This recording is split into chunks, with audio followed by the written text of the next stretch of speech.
Hi, and welcome back to the Wuthering Heights Read Aloud.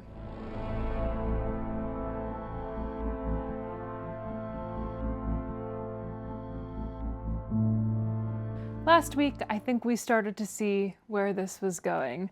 Linton and Cathy Jr. started exchanging love notes, and when Ellie discovered this, she gave Cathy Jr. a choice. Either she would burn all the correspondence and Cathy could no longer correspond with Linton, or she would tell Edgar. So though she threw a fit, Cathy allowed Nellie to burn all of the correspondence. And that's where we are now. Chapter 22. Summer drew to an end, and early autumn, it was past Michaelmas, but the harvest was late that year, and a few of our fields were still uncleared. Mr. Linton and his daughter would frequently walk out among the reapers. At the carrying of the last sheaves, they stayed till dusk, and the evening happening to be chill and damp, my master caught a bad cold that, settling obstinately on his lungs, confined him indoors throughout the whole of the winter, nearly without intermission. Poor Cathy, frightened from her little romance, had been considerably sadder and duller since its abandonment, and her father insisted on her reading less and taking more exercise. She had his companionship no longer. I esteemed it a duty to supply its lack as much as possible with mine, an inefficient substitute, for I could only spare 2 or 3 hours from my numerous diurnal occupations to follow her footsteps, and then my society was obviously less desirable than his. On an afternoon in October, or the beginning of November, a fresh watery afternoon when the turf and paths were rustling with moist withered leaves, and the cold blue sky was half hidden by clouds, dark gray streamers rapidly mounting from the west and boding abundant rain, I requested my young lady to forego her ramble because I was certain of showers. She refused, and I unwillingly donned a cloak and took my umbrella to accompany her on a stroll to the bottom of the park, a formal walk which she generally affected if low-spirited, and that she invariably was when Mr. Edgar had been worse than ordinary, a thing never known from his confession, but guessed both by her and me from his increased silence and the melancholy of his countenance. She went sadly on. There was no running or bounding now, though the chill wind might well have tempted her to a race. And often, from the side of my eye, I could detect her raising a hand and brushing something off her cheek. I gazed round for a means of diverting her thoughts. On one side of the house rose a high, rough bank, where hazels and stunted oaks, with their roots half exposed, held uncertain tenure. The soil was too loose for the latter, and strong winds had blown some nearly horizontal. In summer, Miss Catherine delighted to climb along these trunks and sit in the branches, swinging 20 feet above the ground. And I, pleased with her agility and her light, childish heart, still considered it proper to scold every time I caught her at such an elevation, but so that she knew there was no necessity for descending. From dinner to tea she would lie in her breeze-rocked cradle, doing nothing except singing old songs, my nursery lore, to herself, or watching the birds, joint tenants, feed and entice their young ones to fly, or nestling with closed lids, half thinking, half dreaming, happier than words can express. "Look, miss," I exclaimed, pointing to a nook under the roots of one twisted tree.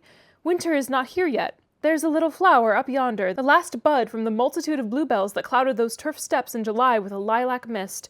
Will you clamber up and pluck it to show Papa?" Cathy stared a long time at the lonely blossom trembling in its earthly shelter, and replied at length, "No, I'll not touch it." "But it looks melancholy, does it not, Ellen?" "Yes," I observed, "about as starved and sackless as you. Your cheeks are bloodless. Let us take hold of hands and run. You are so low, I dare say I shall keep up with you." "No," she repeated, and continued sauntering on, pausing at intervals to muse over a bit of moss or a tuft of blanched grass, or a fungus spreading its bright orange among the heaps of brown foliage, and, ever and anon, her hand was lifted to her averted face. "Catherine, why are you crying, love?" I asked, approaching and putting my arm over her shoulder. "You mustn't cry because Papa has a cold. Be thankful it is nothing worse." She now put no further restraint on her tears. Her breath was stifled by sobs. "Oh, it will be something worse," she said. "And what shall I do when Papa and you leave me and I am by myself? I can't forget your words, Ellen. They are always in my ear. How life will be changed! How dreary the world will be when Papa and you are dead." "None can tell whether you won't die before us," I replied. "It's wrong to anticipate evil.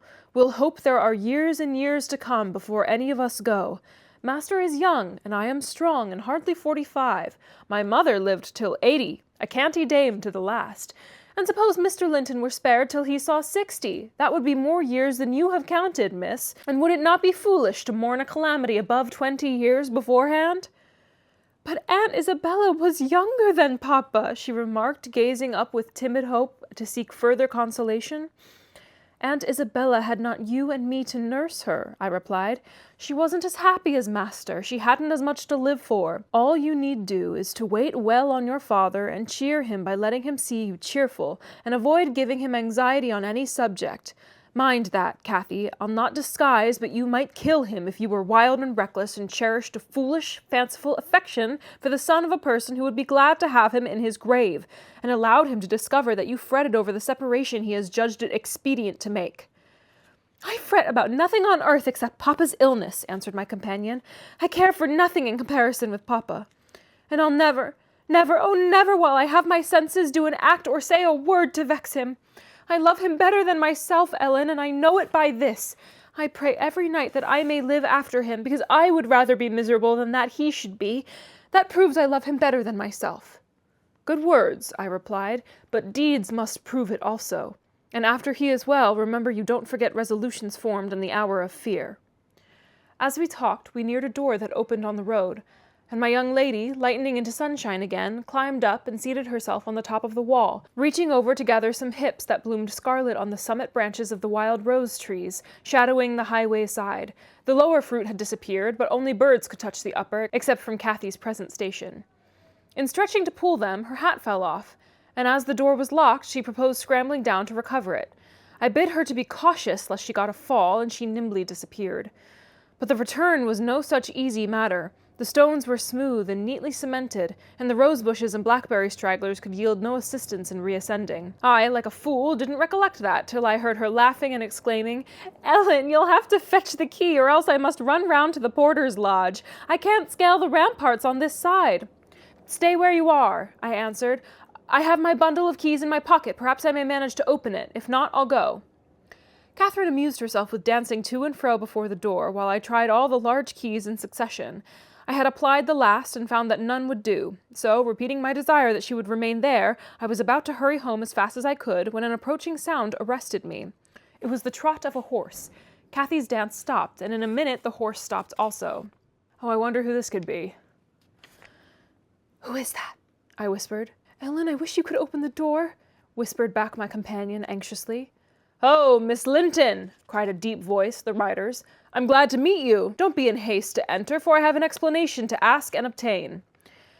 "I shan't speak to you, Mr. Heathcliff," answered Catherine. "Papa says you are a wicked man, and you hate both him and me, and Ellen says the same." "That is nothing to the purpose," said Heathcliff. "He it was." In parentheses it says he it was. I don't know. That confuses me. Anyway.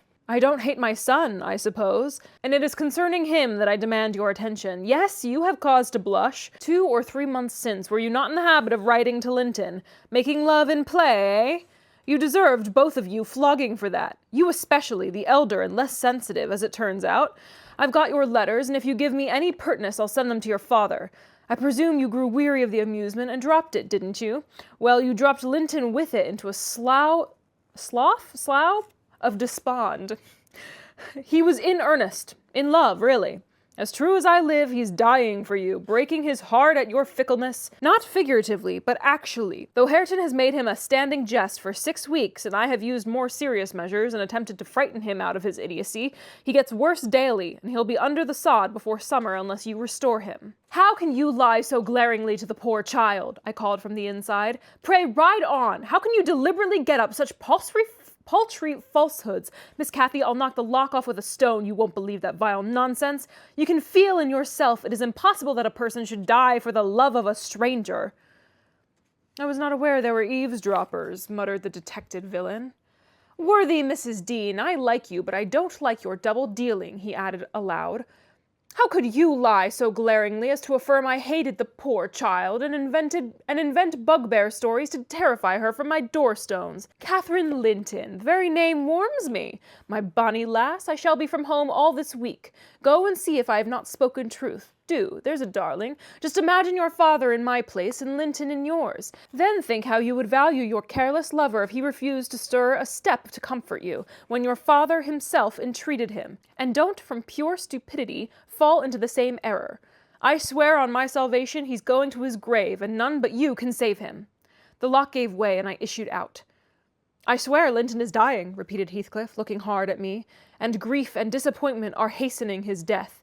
Nellie, if you won't let her go, you can walk over yourself, but I shall not return till this time next week, and I think your master himself would scarcely object to her visiting her cousin." "Come in," said I, taking Cathy by the arm and half forcing her to re-enter, for she lingered, viewing with troubled eyes the features of the speaker, too stern to express his inward deceit. He pushed his horse close, and, bending down, observed, "Miss Catherine, I'll own to you that I have little patience with Linton, and Hareton and Joseph have less. I'll own that he's with a harsh set. He pines for kindness as well as love, and a kind word from you would be his best medicine. Don't mind Mrs. Dean's cruel cautions, but be generous, and contrive to see him. He dreams of you day and night, and cannot be persuaded that you don't hate him, since you neither write nor call." I closed the door and rolled a stone to assist the loosening lock and holding it, and, spreading my umbrella, I drew my charge underneath, for the rain began to drive through the moaning branches of the trees and warned us to avoid delay. Our hurry prevented any comment on the encounter with Heathcliff as we stretched towards home, but I divined instinctively that Catherine's heart was clouded now in double darkness. Her features were so sad they did not seem hers. She evidently regarded what she had heard as every syllable true. The master had retired to rest before we came in. Cathy stole to his room to inquire how he was. He had fallen asleep. She returned and asked me to sit with her in the library. We took our tea together, and afterwards she lay down on the rug and told me not to talk, for she was weary. I got a book and pretended to read. As soon as she supposed me absorbed in my occupation, she recommenced her silent weeping. It appeared, at present, her favorite diversion. I suffered her to enjoy it a while, then I expostulated, deriding and ridiculing all Mr. Heathcliff's assertion about his son, as if I were certain she would coincide. Alas, I hadn't the skill to counteract the effect his account had produced. It was just what he intended. "You may be right, Ellen," she answered, "but I shall never feel at ease till I know. And I must tell Linton it is not my fault that I don't write, and convince him that I shall not change." What use were anger and protestations against her silly credulity? We parted that night, hostile, but next day beheld me on the road to Wuthering Heights by the side of my wilful young mistress's pony. I couldn't bear to witness her sorrow, to see her pale, dejected countenance and heavy eyes, and I yielded in the faint hope that Linton himself might prove, by his reception of us, how little of the tale was founded on fact. And that's the end of chapter 22. Oh, Lord Heathcliff, you demon of a man.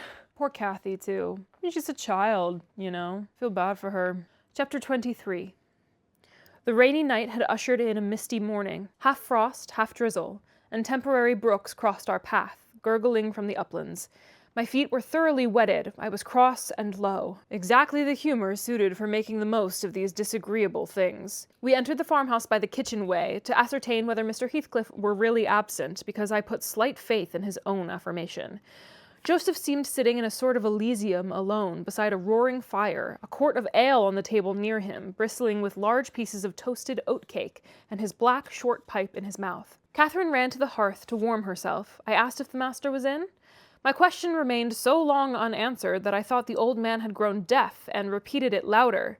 "Nay," he snarled, or rather screamed through his nose.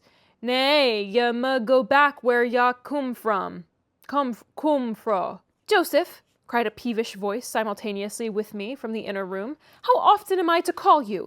There are only a few red ashes now. Joseph, come this moment." Vigorous puffs and a resolute stare into the grate declared he had no ear for this appeal. The housekeeper and Hareton were invisible, one gone on an errand and the other at his work, probably. We knew Linton's tones and entered. "Oh, I hope you'll die in a garret, starved to death," said the boy, mistaking our approach for that of his negligent attendant. He stopped on observing his error. His cousin flew to him. "Is that you, Miss Linton?" he said, raising his head from the arm of the great chair in which he reclined. "No, don't kiss me. It takes my breath. Dear me, Papa said you would call," continued he, after recovering a little from Catherine's embrace, while she stood by looking very contrite. "Will you shut the door, if you please? You left it open, and those detestable creatures won't bring coals to the fire. It's so cold." I stirred up the cinders and fetched a scuttleful myself. The invalid complained of being covered with ashes, but he had a tiresome cough and looked feverish and ill, so I did not rebuke his temper.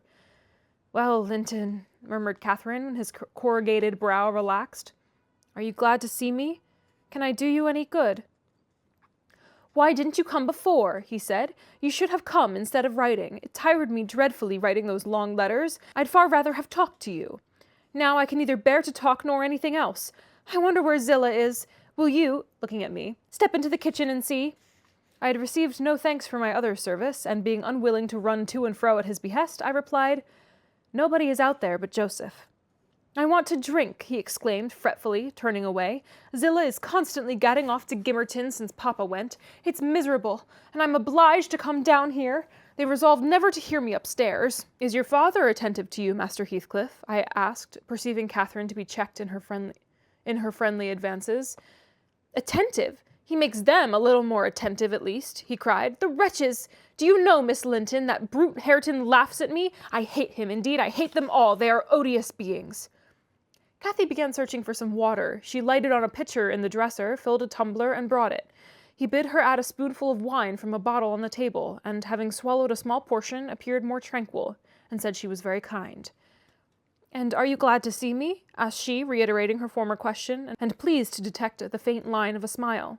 "Yes, I am. It's something new to hear a voice like yours," he replied. "But I have been vexed because you wouldn't come, and Papa swore it was owing to me. He called me a pitiful, shuffling, worthless thing, and said you despised me, and if he had been in my place, he would be more the master of the Grange than your father by this time. But you don't despise me, do you, miss?" "I wish you would say Catherine, or Cathy," interrupted my young lady. "Despise you? No! Next to Papa and Ellen, I love you better than anybody living. I don't love Mr. Heathcliff, though, and I dare not come when he returns. Will he stay away many days?" "Not many," answered Linton, "but he goes on to the moors frequently since the shooting season commenced, and you might spend an hour or two with me in his absence. Do! Say you will! I think I should not be peevish with you. You'd not provoke me, and you'd be always ready to help me, wouldn't you?" "Yes," said Catherine, stroking his long, soft hair. "If I could only get Papa's consent, I'd spend half my time with you. Pretty Linton, I wish you were my brother." "And then you would like me as well as your father?" observed he more cheerfully. "But Papa says you would love me better than him in all the world if you were my wife, so I'd rather you were that." "No, I should never love anybody better than Papa," she returned gravely. "And people hate their wives, sometimes, but not their sisters and brothers. And if you were the latter, you would live with us, and Papa would be as fond of you as he is of me." Linton denied that people ever hated their wives, but Cathy affirmed they did, and, in her wisdom, instanced his own father's aversion to her aunt.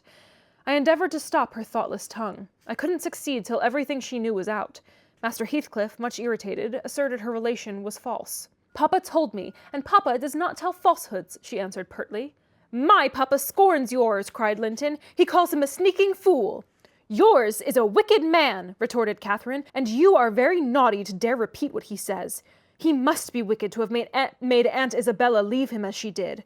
"She didn't leave him," said the boy. "You shan't contradict me." "She did," cried my young lady.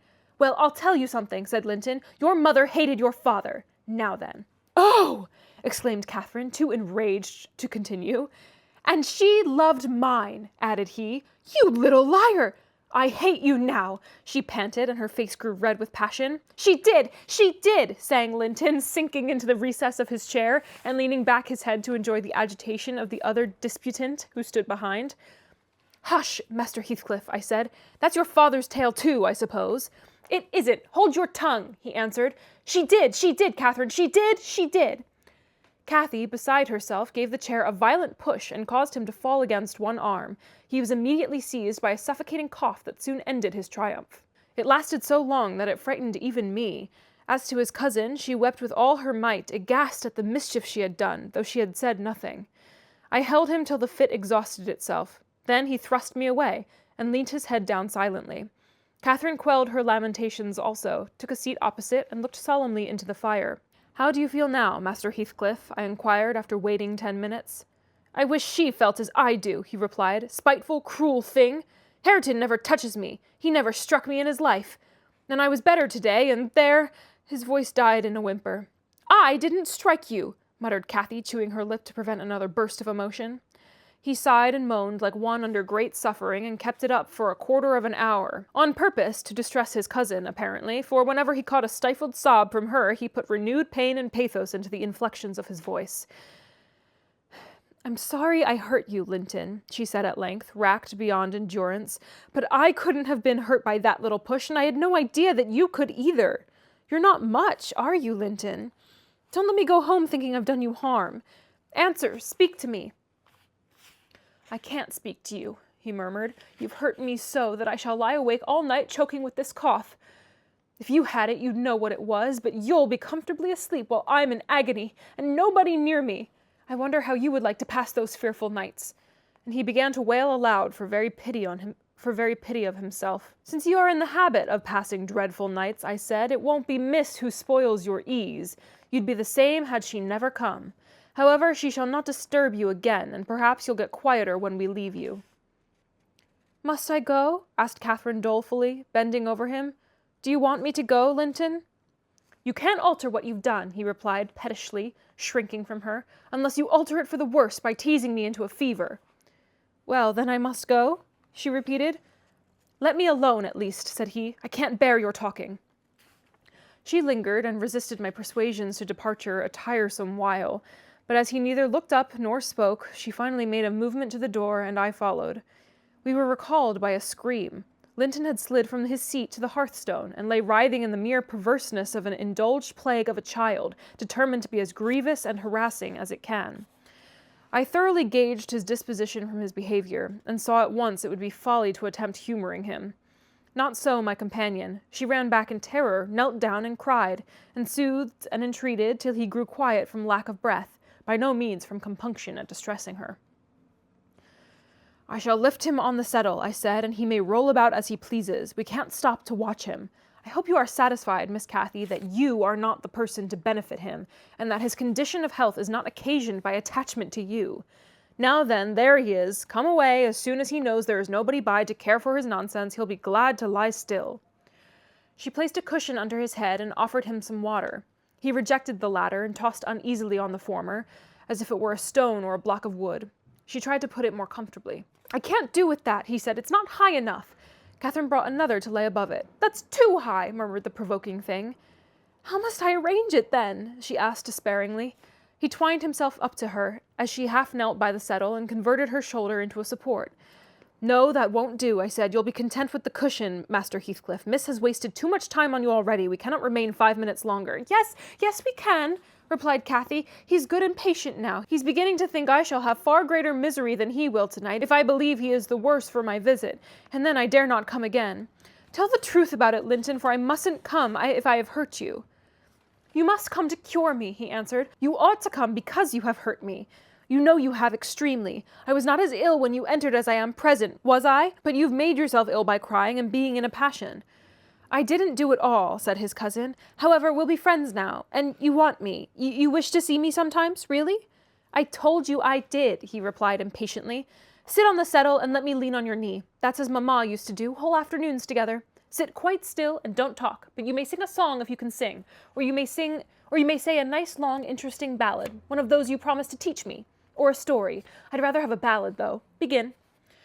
Catherine repeated the longest she could remember. The employment pleased both mightily. Linton would have another, and after that another, notwithstanding my strenuous objections, and so they went on until the clock struck 12, and we heard Hareton in the court, returning for his dinner. "And tomorrow, Catherine, will you be here tomorrow?" asked young Heathcliff, holding her frock as she rose reluctantly. "No," I answered, "nor next day neither." She, however, gave a different response, evidently, on his forehead, cleared as she stooped and whispered in his ear. "You won't go tomorrow, recollect, miss," I commenced when we were out of the house. "You are not dreaming of it, are you?" She smiled. "Oh, I'll take good care," I continued. "I'll have that lock mended, and you can escape by no way else." "I can get over the wall," she said, laughing. "The Grange is not a prison, Ellen, and you are not my jailer. And besides, I'm almost 17. I'm a woman. And I'm certain Linton would recover quickly if he had me to look after him. I'm older than he is, you know, and wiser, less childish, am I not? And he'll soon do as I direct him, with some slight coaxing. He's a pretty little darling when he's good. I'd make such a pet of him if he were mine. We should never quarrel, should we, after we were used to each other? Don't you like him, Ellen?" Like him, I exclaimed, the worst-tempered bit of a sickly slip that ever struggled into its teens. Happily, as Mr. Heathcliff conjectured, he'll not win 20. I doubt whether he'll see spring indeed. And small loss to his family whenever he drops off. And lucky it is for us that his father took him. The kinder he was treated, the more tedious and selfish he'd be. I'm glad you have no chance of having him for a husband, Miss Catherine. My companion waxed serious at hearing this speech. To speak of his death so regardlessly wounded her feelings. Yeah, seriously, Nellie, that's a little harsh. He's, like, annoying, but don't wish him dead before 20. Jesus. He's younger than I, she answered after a protracted pause of meditation, and he ought to live the longest. He will. He must live as long as I do. He's as strong now as when he first came into the north, I'm positive of that. It's only a cold that ails him, the same as Papa has. You say Papa will get better, and why shouldn't he? Well, well, I cried. After all, we needn't trouble ourselves. For listen, miss, and mind, I'll keep my word. If you attempt going to Wuthering Heights again, with or without me, I shall inform Mr. Linton, and unless he allows it, the intimacy with your cousin must not be revived. It has been revived, muttered Cathy sulkily. Must not be continued, then, I said. We'll see, was her reply, and she set off at a gallop, leaving me to toil in the rear. We both reached home before our dinner time. My master supposed we had been wandering through the park, and therefore he demanded no explanation of our absence. As soon as I entered, I hastened to change my soaked shoes and stockings, but sitting such a while at the Heights had done the mischief. On the succeeding morning I was laid up, and during 3 weeks I remained incapacitated for attending to my duties, a calamity never experienced prior to that period, and never, I am thankful to say, since. My little mistress behaved like an angel in coming to wait on me and cheer my solitude. The confinement brought me exceedingly low. It is wearisome to a stirring, active body, but few have slighter reasons for complaint than I had. The moment Catherine left Mr. Linton's room, she appeared at my bedside. Her day was divided between us two. No amusement usurped a minute. She neglected her meals, her studies, and her play, and she was the fondest nurse that ever watched. She must have had a warm heart when she loved her father so, to give so much to me. I said her days were divided between us, but the master retired early, and I generally needed nothing after 6 o'clock, thus the evening was her own. Poor thing! I never considered what she did with herself after tea, and though frequently, when she looked in to bid me good night, I remarked a fresh color in her cheeks and a pinkness over her slender fingers, instead of fancying the hue borrowed from a cold ride across the moors, I laid it to the charge of a hot fire in the library. Okay, well, Ellen, that's a little silly of you. To just assume she wasn't going to go to Wuthering Heights then, because you were sick in bed for 3 weeks. That feels like, of course, that's what she was doing. Oh, man. Oh, it just keeps getting worse, huh? So, Linton sucks. I know he's a kid, he's a teenager, he's like, what, 16? I know it's not really his fault, but man, he sucks. I'm so put off by him and his behavior and the way he talks to people. Maybe it's also the voice I was giving him, but yeah, I mean, clearly Cathy's gonna marry him to take care of him, which is a horrible reason to marry somebody if you don't already have like a previous relationship with them, and they're cousins, and they've met each other twice, and she's like, yeah, I'll give up my life to take care of him. Thinking about it a little bit more, what else is Cathy going to do with her life? Like, yes, take care of Nellie and her father. I wouldn't be surprised if somebody so active and so healthy and so... She's a bit purposeless. She doesn't have to work. She doesn't have to do anything for her needs to be met. All she has is Nellie and her father, and like she said earlier, I think it was in chapter 22, she's afraid of what's going to become of her when they die, and that's, you know, fair enough. I think that's a valid fear, even if it is anticipatory grief. And so I feel like Linton is providing her with a purpose. So I kind of see how this is happening, and I think a lot of women view men as a project. And so I think Cathy's no different here. I think she views Linton as a life project, as something that could fill her with purpose. I think that's clear with how she speaks about him to Nellie after they see him, and how she thinks that why should he die early if he's just given love and care and has someone there to nurse him? Why shouldn't he live, you know, as long as myself? Which is like valiant. Like, just because he sucks as a personality doesn't mean that he deserves to die or like suffer at all. I don't think she should marry him. I think they should live as brother and sister, because I think that's crazy to marry him, but you know, Heathcliff has his dastardly plans and is, you know, has been planting seeds for a long time now. So I feel like we know how this is gonna turn out. Yeah, Heathcliff sucks. If we really want to talk about someone who sucks, Heathcliff sucks. Again, I'm still waiting for Ghost Cathy, and I'm waiting for Heathcliff to yearn on the moors. So we have about 100 pages left, 103 pages left. So we're really winding down. I'm excited to finish this book. I mean, we've been reading it for a while now, and I still can't figure out exactly, I mean, I know kind of some things that are gonna happen I can predict, but I really don't know how it's gonna end or where it's going, or if it's just gonna be depressing. So join me next week as we keep trucking through Wuthering Heights.